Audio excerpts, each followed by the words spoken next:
እንደ አምላክ በሚሆን በአብ ወልድ በመንፈስ ቅዱስ ስም አምነን ደርብ የተባለች በዳር ወር በ25 ቀን ምስክርነቱን የፈጸመው የኃያሉና ያሸናፊው የብፁዕ ቅዱስ መርቆሬዎስን የገድሉና የምስክርነቱን ነገር እነሆ እነግራችኋለሁ። ልመናው አማላጅነቱ ከሁላችን ጋር ይሁን ለዘላለሙ አሜን። እናትና አባቱ ካረፉ በኋላ ንጉሱ ቅዱስ መርቆሬዎስን ወሰደና የአባቱን ርስት ሰጥቶ በመርዶሳውያን ሀገር ላይ አባቱ ፈንታ ሾሞ። ቅዱስ መርቆሬዎስም ገዢ ሆኖ በተሾመ ጊዜ አንዱ ገጸ ከልብ ከእርሱ ጋር ነበረ። ወደ ሰልፍም ሲሄድ አብሮት ይወጣ ነበር። ከጠላትም ጋር ሊዋጋ በፈለገ ጊዜ እግዚአብሔር እንደቀድሞ የአራዊት መልክ የነበረው ይመልስለትና ማንም ሊቃወሙ አይችልም። ለቅዱስ መርቆሬዎስም ታላቅ ኃይል ተሰጠው። በየሀገሩ ወሬ ሁሉ ተሰማ። ከቤተ መንግስቱም ሰው ሁሉ ከፍ ከፍ አለ። ከጥቂት ቀን በኋላም የአራም ንጉሥ እንዲህ ብሎ ወደ ንጉሥ ዳኪዎስ ላከ። ከአንተ ጋር ልንዋጋለን ልንጣላ እንፈልጋለን። ዳኪዎስም የንጉሥን መልክተኛ እንዳልኸው ይሁን አለው። ንጉሥ ዳኪዎስም ቅዱስ መርቆሬዎስን ጠራና እንዲህ አለው፣ የሚያስፈልግህን ያህል ሰራዊት ያዝና ሂድና ከአራም ንጉሥ ጋር ተዋጋ። ቅዱስ መርቆሬዎስም ሰራዊትን ይዞ ወደ አራም ንጉሥ ሄድና ከሰራዊት ጋር ተከተመ። የአራም ንጉሥም እንዲህ አደረገ፣ እርስ በርሳቸው ተያዩ። ቅዱስ መርቆሬዎስም ወደ አራም ንጉሥ እንዲህ ብሎ ላከ፣ ነገ ከአንተ ጋር እንዋጋለን። በዚያም ጊዜ ዋሉ። ጊዜውም መሸ። ቅዱስ መርቆሬዎስም ከሰራዊት ጋር ተኛ።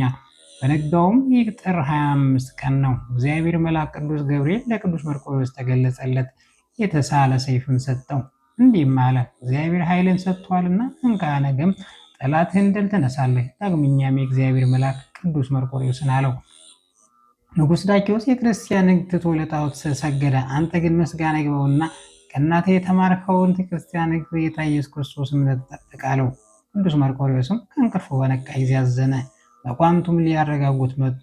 በከባድ ሐዘን ተይዞ ባዩት ጊዜ ጌታችን ሆይ ለምን ፈጽመህ ታዝናለህ? አሉት። እርሱም በአንዲት ሌሊት የተከፋች ሕልምን አየሁ አለምሁ አላቸው። እነሱም ጌታችን ሆይ ጦሩን አስጨንቆ ከሆነ ወደ ጦር አንወስድም፣ በአንተ ፋንታ እኛ እንጋደላለን እንጂ አሉት። ቅዱስ መርቆሬዎስም ስለ ጦሩ አትፍሩ፣ እኛ እናሸንፋለን። እኔ ግን ስለ ዳኪዎስ ንጉሥ አዝናለሁ፣ የክርስቶስን ሃይማኖት ትቶ ለለከፉ ጣዖት ሰግዷልና አላቸው። በቋንቱም ይህን በሰሙ ጊዜ ስለ ንጉሡ አዘኑ። ከጠላት ጋርም ሊዋጉ ወደ ጦር ወጡ። የእግዚአብሔር መልአክም ዳግመኛ ለቅዱስ መርቆሬዎስ ተገለጸለትና የተሳለ ሰይፍን ሰጠው። እንዲህም አለው፣ እግዚአብሔርን ሰጥቷልና ስለዚህ ፈጽመህ በርታ፣ ጠላቶችን ድል ትነሳለህና። ጠላቶችን ድል በነሳ ጊዜም እግዚአብሔር አምላክን አስቡ አለው። ታላቅ ግድያንም ተጋደሉ። ከአረማውያን ብዙዎች ሞቱ። ቅዱስ መርቆሬዎስም ከደም ብዛት የተነሳ እጁ ከሰይፉ ጋር እስኪጣበቅ ድረስ ብዙዎችን ገደለ። ከሞትም የተረፉትም አሳዶ በሰላም ወደ ሀገሩ ተመለሰ። ንጉሥ ዳኪዎስም ቅዱስ መርቆሬዎስን ጠላቶቹን ድል ነስቶ እንደተመለሰ በሰማ ጊዜ ብዙ ገንዘብና እጅ መንሻ ላከለት። ቅዱስ መርቆሬዎስ ግን ንጉሡ ዳኪዎስ ለረከሱ ጣዖት እንደሰገደና ፈጣሪውን ክርስቶስ እንደካደ ሰምቶ የላከለትን እጅ መንሻ በሙሉ መለሰለት። ቅዱስ መርቆሬዎስም ወደ ሀገሩ በቀረበ ጊዜ በጌታችን ስላመኑ ንጉሡ ዳኪዎስ የገደላቸው የሙታን በድሎች አገኘ። ከፈረሱም ወርዶ እጅግ አዘነ፣ አለቀሰም። ደግሞም በፈረሱ ላይ አልተጫንም። ወደ ንጉሥ ቤተ መግባትም እምቢ አለ። ዳግመኛም የእግዚአብሔር መልአክ ተገለጸለትና ስለምን የአምላክን የእግዚአብሔር ስም ረሳህ? ለምን አላሰብኸውም? አለው። በዚያን ጊዜ ንጉሡ መልክተኞችን ልኮ ወደ እርሱ አስቀረበው። ስለ መዘግየቱም አልደነቀ። እንዲህም አለ፣ የእኔ ፍቅር እንዴት ተውህን? ለአማልክት ስልጣን ለማሳረግ እንዴት አልመጣህን? በዛን ጊዜ ቅዱስ መርቆሬዎስ ትጥቁንና ልብሱን ወረወረለት። ንጉሡም እንዲህ አለው፣ እኔ የክብር ባለቤት ጌታ ኢየሱስ ክርስቶስን አልተውም፣ ለረከሱ ጣዖቶችም አልሰግድም። ይህንም ብሎ ወደ ንጉሡ ቤት መግባትን እምቢ አለና ተመልሶ ወደ ቤቱ ገባ። ዳግመኛም ንጉሡ እንዲህ ሲል መላከ፣ በጦር የሆነውን ሁሉ እስኪናና ንገረኝ። ቅዱስ መርቆሬዎስም በጦር ደክሜያለሁና መምጣትን አልችልም አለው። ከዚያ በኋላ ቅዱስ መርቆሬዎስ ማቅ ስለለበሰ ቆሞም ወደ እግዚአብሔር ጸለየ። እንዲህም አለ፣ አቤቱ ለረከሱ ጣዖቶች ከመስገድ አድነኝ። በማግስቱ ንጉሥ ቅዱስ መርቆሬዎስን ጠራው። ቅዱስ መርቆሬዎስን ታምሜያለሁና መምጣትን አልችልም አለው። ንጉሡም ተውት አለና 3 ቀንና 3 ሌሊት ተቀመጠ። አቤቱ ከሰይጣን ትዕቢት አድነኝ አለ። ዳግመኛም ንጉሡ ወደ ቅዱስ መርቆሬዎስ ላከ። ቅዱስ መርቆሬዎስን መምጣት እምቢ አለ። ንጉሡም ራሱን ወደ ቅዱስ መርቆሬዎስ ሄደና ወደ እኔ ያልመጣህ በጦርነት የሆነውን ንገረኝ፣ ያልነገርኸኝ ስለምንድን ነው አለው። ቅዱስ መርቆሬዎስ እኔ በሕልም ሕመምተኛ ሁኜ ነው አለው። ንጉሡም ቅዱስ መርቆሬዎስ እንዲህ አለው፣ የተሰጠውህን ገንዘብ እምቢ ያልከኝ ለምንድን ነው አለው። ቅዱስ መርቆሬዎስም ንጉሥ አለው፣ ንጉሥ ሆይ ቀድሞ ክርስቶስን ትወደው ነበር፣ እኔም አንተን መስዬ ታዘዝልህ ነበር። ዛሬ ግን ክርስቶስን ካድኸው፣ ለረከሱ ጣዖቶም ሰገድህ። ስለዚህ ገንዘብን አልፈልግም፣ ቃልህንም አልሰማም አለው። ንጉሱም ዳኪዎስም ይህን ማቅ የለበሰ ለምንድን ነው አለው። ቅዱስ መርቆሬዎስ እኔ ቀድሞ የአንተ ጭፍራ ነበርሁ፣ እንዳንተ ያለ የመንግስት ልብስን እለብስ ነበረ። ዛሬ ግን እኔ በትሕትና የክብር ባለቤት ጌታ ኢየሱስ ክርስቶስ አገልጋይ ነኝ። እኔም ጌታ ኢየሱስ ክርስቶስን በትሕትና የለበሰውን ለበሱ አለው። ንጉሱም ተቆጣ፣ እንደገናም በልቡ መከረ፣ እንዲህም አለ፣ እንደዚህ ያለ ጠላቴን የሚያጠፋልኝ ብርቱ ሰው አላገኝም። ይህንም ብሎ ሰራዊቱንና የመርቆሬዎስን ልብ ጠፍቷልና ለአማልክት አልሰገድምና ወደ እስር ቤት ውሰዱት እስከ 8 እስኪመክረው ድረስ ከ8 ቀን በኋላም ወደ እኔ አምጡት አላቸው። እንዳላቸውም አደረጉ። በ8ኛውም ቀን ወደ እርሱ አመጡት። ንጉሱ መርቆሬዎስ ሆይ ልብን ተመለሰን አለው። ቅዱስ መርቆሬዎስም ንጉሱን ከታናሽነቱ ጀምሬ እስከ ዛሬ ድረስ ፈጣሪ አልተውሁም። ንጉስ አንተ ግን ቀድሞ ክርስቶስን በምትወደው ጊዜ ልብ ነበረህ፣ ዛሬ ግን ልብ የሌለህም አብደህም የሰማይና የምድር ንጉስ ኢየሱስ ክርስቶስ ትተኸዋል አለው። ንጉሱም በቅዱስ መርቆሬዎስ ላይ ታላቅ ቁጣን ተቆጣ። ሰራዊትም ቅዱስ መርቆሬዎስን ዳግመኛ ወደ እስር ቤት እንዲወስዱ ታዘዛቸው።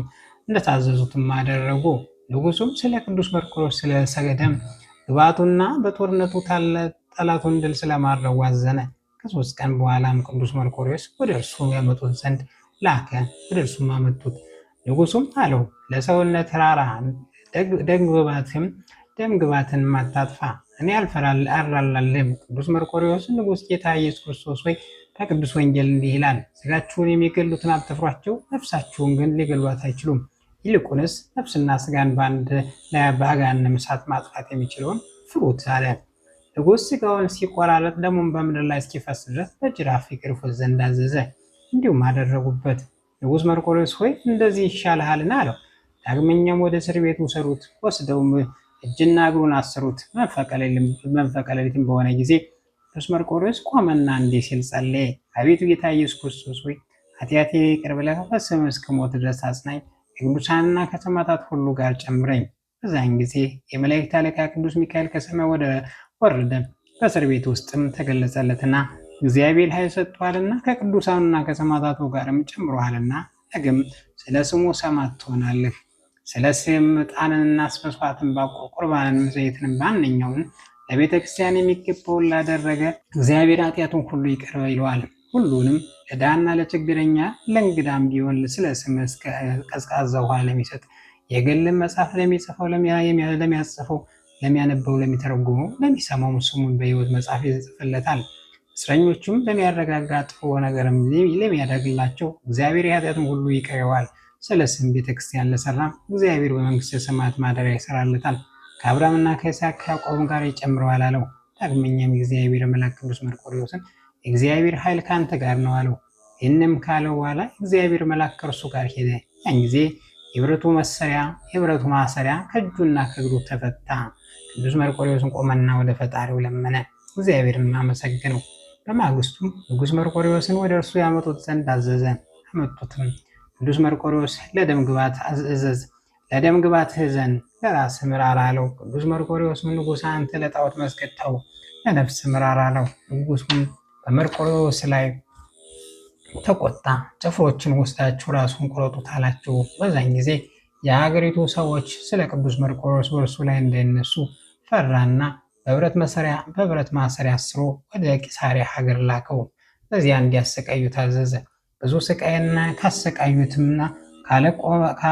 ካሰቃዩትም በኋላ ንጉሥ ዳኪዎስ እንዳዘዘ ራሱን በሰይፍ ቆረጡት። ኅዳር 5 ቀንም ገድሉ ተፈጸመ። በመንግስተ ሰማያት የምስክርነትን አክሊል ተቀበለ። ጸሎትና በረከቱ ልመናው አማላጅነቱ ከሁላችን የጥምቀት ልጆች ጋር ይሁን ለዘላለሙ አሜን። ጸሎቱና በረከቱ ሌሎች ከክፋታቸው እንዲገሰጡ ቅዱስ መርቆሬዎስ በወንጀለኛ ንጉሥ በዳኪዎስ ላይ ያደረገው ታምሬ ነው። ጸሎቱና በረከቱ ከሁላችን ጋር ለዘላለሙ ይኑር አሜን። የቅዱስና የክቡር የሰማዕት የቅዱስ መርቆሬዎስ ኅዳር 5 ቀን ምስክርነቱ በፈጸመ ጊዜ ጌታችን መድኃኒታችን ኢየሱስ ክርስቶስ በማይታበል ቃሉና ንጽሕት በምትሆን አፉ እርሱን ኃይለኛ ተጋዳይ ነውና ስሙን ለሚጠራ መታሰቢያ ለሚያደርግ እስከ ግማሽ እንጀራና እስከ ቀዝቃዛ ውሃ ድረስ ስለ ስሙ ለድሃ ለሚሰጥ ቃል ኪዳን ከሰጠው በኋላ ሰላምታ ሰጠውና በታላቅ ምስጋና ወደ ሰማይ አረገ። ወንጀለኛውን ንጉሥ ዳኪዎስም በመንግስቱ ጥቂት ቀን ተቀመጠ። ሁለመናውን ብዙ ሕመም ታመመ። በእርሱ ላይም ደዌ ጸናበት። ከስጋውም ውስጥ ትሎች ወጡ። መጥምቀ መለኮት ቅዱስ ዮሐንስ ከገደለው በኋላ ከሄሮድስ ስጋ ትሎቹ እንደወጡ ነቢዩና ሰማዕቱ ካህኑና የወንጌል ሰባኪው ቅዱስ ዮሐንስ ስለ ወንድሙ ስለ ፊልጶስ ሚስት ስለ ወሮዳዳና በግ ተበቅቶታልና ስለዚህም ነገር እስካስገደለ ድረስ ተበቀለው። ስለዚህ ነገር ሄሮድስ ተልቶ ሞተ። ወንጀለኛው ንጉሥ ዳኪዎስም ልቡ አጽንቷልና አንገቱንም አደንድኗልና ልቡን በእግዚአብሔር የታመነውን እውነተኛውና አማኝ እግዚአብሔር ሰው ቅዱስ መርቆሬዎስን ይገድለው ዘንድ ፈጣሪውን ካደ ጊዜ ለጣዖቶቹ ባልሰገደ ጊዜ የፈለገውን አድርግ እስኪለው ድረስ ባልታዘዘለትም ጊዜ እስኪገድለው ድረስ ሲያስቀይን በላዩ ላበዛ ኃያሉ ተጋዳይ ቅዱስ መርቆሬዎስን በላዩ ድንቆችን ተአምራቶችን አደረገ። ሁለመናውም ተላ፣ ምላሱም ከአፉ ወጥቶ ከክፉ አሟሟት ሞተ። ወደ ዘላለም እሳትም ሄደ። የኃጥአን ሰው አሟሟት የከፋ ነውና። ቅዱስ መርቆሬዎስ ሆይ የዳኪዎስ እንደገሰጸው እንዲሁ ሁላችንም ከጠላት አድነን። በፍርድ ቀን ጊዜና ዋስ ጠበቃ ረዳትም ሆነን እኛ በቤትህ ልጆች በስም ተማጽነናልና ከሰይጣን ወጥመድ ተጠብቀን ዘንድ ለዘላለሙ አንተ ጠብቀን፣ አሜን። በስመ አብ ወወልድ ወመንፈስ ቅዱስ አሐዱ አምላክ አሜን። አንድ አምላክ በሚሆን በወልድ ወመንፈስ ቅዱስ ስም አምነን መጋቢት 25 ቀን በዚች ቀን ከ72ቱ አርድእት አንዱ የከበረ የተመሰገነ ሐዋርያ አንሲፎሮስ አረፈ። ይህም ከእስራኤል ልጆች ከብንያም ነገድ ነው። ወላጆቹ ኦሪትን ሕግን የሚጠብቁ ናቸው። እርሱም ስራዎቹን ባየ ጊዜ ትምህርቶችን በሰማ ጊዜ ጌታችን ከተከተለው ድንቅ የሆኑ ታምራቱ እየተመለከተ ጥቂት ቀን ተቀመጠ። ጌታችንም በሀገረ ናይን የመበለቲቱን ልጅ ባስነሳው ጊዜ ከዚያ ነበረ። ይህን አይቶ ወዲያውኑ አመነ። ሌላ ምልክትም አልሻም። ልጭ ብልጭ ሲልም የነበረ የአይሁድን የሕግ ፋናን ትቶ ወደ እውነተኛ ፀሐይ ወደ ጌታ ኢየሱስ ክርስቶስ ቀርቦ ደቀ መዝሙር ሆነ እንጂ። ጌታ ኢየሱስ ክርስቶስም ካረገ በኋላ በጽዮን አዳራሽ ፀሐይ መንፈስ ቅዱስን በወረደ ጊዜ ከሐዋርያት ጋር መንፈስ ቅዱስን ጸጋ ተቀብሎ ሐዋርያትንም በመከተል በብዙ ሀገሮች ውስጥ አስተማረ። የሐዋርያትንም በሀገር አንቴና ኤጲስቆጶስ አድርጎ ሾሙት። በውስጧም ወንጌልን በመስበክ ብዙ ያሳመነ ክርስቲያን ጥምቀትን አጠመቃቸው። በትምህርቱና በምክሩ እውቀትን እንዲያድርባቸው አደረጋቸው። በትምህርቱም ከደዌ ሥጋ ከደዌ ነፍስ ፈወሳቸው። ተጋድሎን በፈጸመ ጊዜ በሰላም አረፈ። በድል አድራጊነቱና የክብር አክሊልን ተቀበለ። መላ ዘመኑ 70 ዓመት ሆነ። በአይሁድ ሕግ 29 ዓመት፣ በክርስትና ሕግ 41 ዓመት ኖረ። እነሆ የከበረ ሐዋርያ ጳውሎስም በመልእክቱ አስታውሶታል፣ ሰላምታም አቅርቦለታል። በጸሎት የምትገኝ በረከቱ ለእኛ ጋር ለዘላለም ትኑር አሜን።